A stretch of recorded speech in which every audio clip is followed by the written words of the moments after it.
hilirisasi, teknologisasi, digitalisasi itu bisa terbata-bata. Yang pertama. Yang kedua, ini masalahnya dari zaman Nabi Adam paling sampai paling esensial sekarang ini. Ini terkenal juga ya. Romantis gitu, romantis. Ini soal undang-undang partai politik dan undang-undang pilkada, Mas Budiman.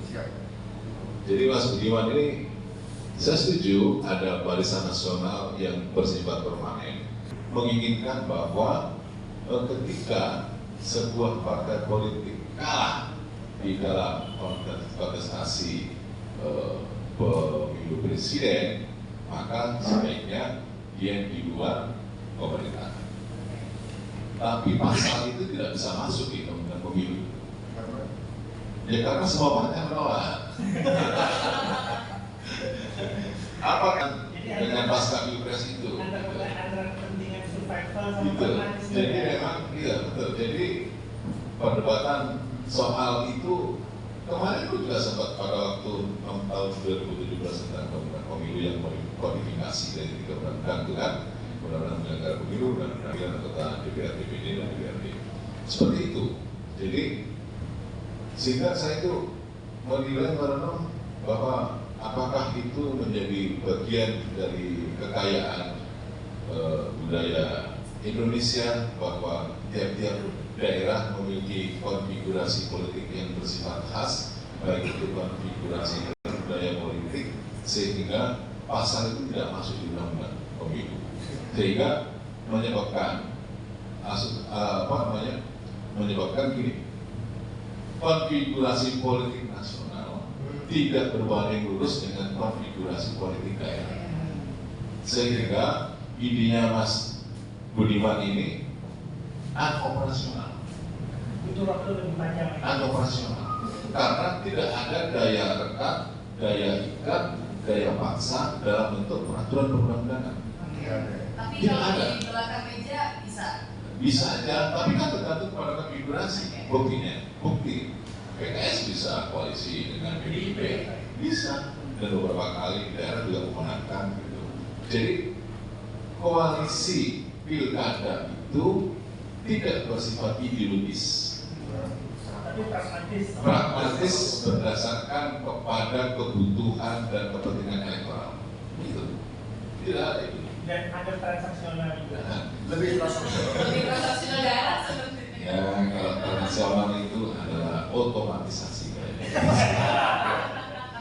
Jadi memang kita harus selalu mengembangkan diskursus proses koalisi, kerjasama, penggabungan itu harus dalam perspektif ideologi, karena itu akan menyelamatkan bangsa kita. Tapi kalau karena pertimbangan elektoral seperti saat ini, itu rasanya kita akan selalu mengalami reduplikasi sejarah, mengulang sejarah terus tanpa ada proses peningkatan kualitas. Bagaimana cara membangun sistem kepartian yang bagus, bagaimana cara membangun kualitas demokrasi yang bagus dan mengkoordinat dari pusat sampai ke kabupaten kota melalui pilkada. Gitu. Jadi saat ini konsep Alvin Toffler itu masih ada di Indonesia, masih ada sekarang. Iya, masih ada. Dari Sabang sampai Merauke itu seluruhnya ada semuanya, masih berkembang, masih berjalan seluruhnya. Dan itu menjadi, menurut saya ya disuturilah sebagai sebuah take and for granted dari masyarakat Indonesia yang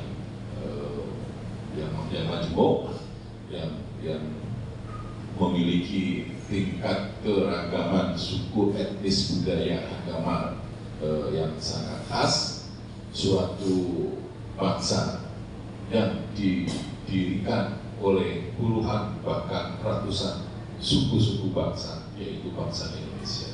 Beda dengan bangsa-bangsa yang lain, 1-2 suku bangsa. Tapi Indonesia ini didirikan oleh ratusan suku bangsa berkomitmen menjadi nation state, yaitu bangsa Indonesia. Jadi kan itu sesuatu yang luar biasa. Tapi karena ini adalah masyarakat majemuk, potensi konfliknya sangat tinggi karena ciri ciri dari masyarakat majemuk atau Furnifel itu menyatakan satu, susah untuk melakukan konsensus. Dua, selalu berbeda pendapat dan konflik. Kalau beda pendapat tidak apa-apa, kalau beda pendapatan jangan. Jadi yang ketiga, lebih filosofis yang itu harus operasional. Pendekatan yang disampaikan Mas Budiman ini harus operasional.